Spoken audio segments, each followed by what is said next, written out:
Assalomu alaykum hurmatli vatandoshlar va odatdagi yangiliklarimizni boshlaymiz. Boshlashdan oldin katta iltimos, meni ko'rayotgan bo'lsangiz, podpiskani bosinglar. Podpiska bizning kanalimizga rivojlanishiga juda ham yordam beradi. Iltimos, shuni bosib qo'yinglar. Moskva hamda Moskva oblasti va Sankt-Peterburgdagi hamyurtlarimizga 10 yillik stajiga ega ishonchli dokument xizmatlarini taklif qilamiz. Registratsiya va uni продление qilish, трудовой договор, уведомление, spravkalar, проверка bazalar xizmatlari mavjud. Muhim eslatma, Amina ilovasi to'liq ishlamaganligi sababli registratsiya qilmaganlar zudlik bilan ushbu xizmatdan foydalaning. Hoziroq ekrandagi raqamlarga qo'ng'iroq qiling yoki WhatsAppdan yozing. Diqqat, tezkor xabar. 1 sentyabrdan boshlab kuryerlar uchun yangi qoidalar kuchga kiradi. Assalomu alaykum qadrli mehmonlar, videodan to'liq xabardor bo'lish uchun videoga like va podpisatsiya tugmalarini bosib qo'ying. Rossiyada kuryerlar uchun yangi qoidalar tayyorlanmoqda. RBK nashrining yozishicha, kuryerlik faoliyatini tartibga soluvchi loyiha ishlab chiqilgan. U xususan quyidagilarni nazarda tutadi: kuryerlar reyestrini tashkil etish va u orqali ishlash uchun ruxsatnoma berish. Unda kuryerlarning shaxsiy ma'lumoti, transporti va boshqa uskunasi haqida ma'lumotlar bo'ladi. Kuryerlar tibbiy ko'rikdan o'tishi, ishlash vaqti, me'yor va tezlikka rioya qilishi, ishni boshlashdan oldin foto nazoratdan o'tishi shart bo'ladi. Har bir kuryerning shaxsiy va identifikator reytingi bo'ladi. Kuryerlar buyurtmani bajarish va yo'l harakati qoidalariga rioya qilishga shaxsan mas'ul bo'ladi. Qoidabuzarliklar uchun akkauntni bloklab qo'yishlari mumkin. Yangi talablar 2027-yil 1-sentyabrdan kuchga kirishi mumkin.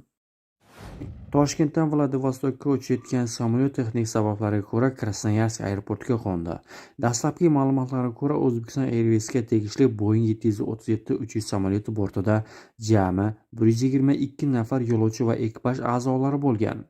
Chegara va bojxona tekshiruvlaridan o'tgan yo'lovchilar terminalning umumiy hududida joylashtirilgan. Ularga federal aviatsiya qoidalariga, talablarga muvofiq xizmat ko'rsatilmoqda. Havo kemasi texnik ko'rikdan o'tkazilguniga qadar parvozlardan chetlashtirildi. O'zbekiston Airways aviakompaniyasi yo'lovchilarni tashishni davom ettirish uchun zaxira havo kemasini ta'minlash to'g'risidagi ma'lumot kutilmoqda. Samarada endi migrantlar dvornik bo'la olmaydi. 2026-yildan boshlab Samara viloyatida patent asosida ishlaydigan xorijiy fuqarolarni ishga qabul qilishga nisbatan qat'iy cheklovlarni joriy etadi. Yangi qoidalar ayrim kasblar uchun ilgari mavjud bo'lgan barcha istisnolarni bekor qiladi.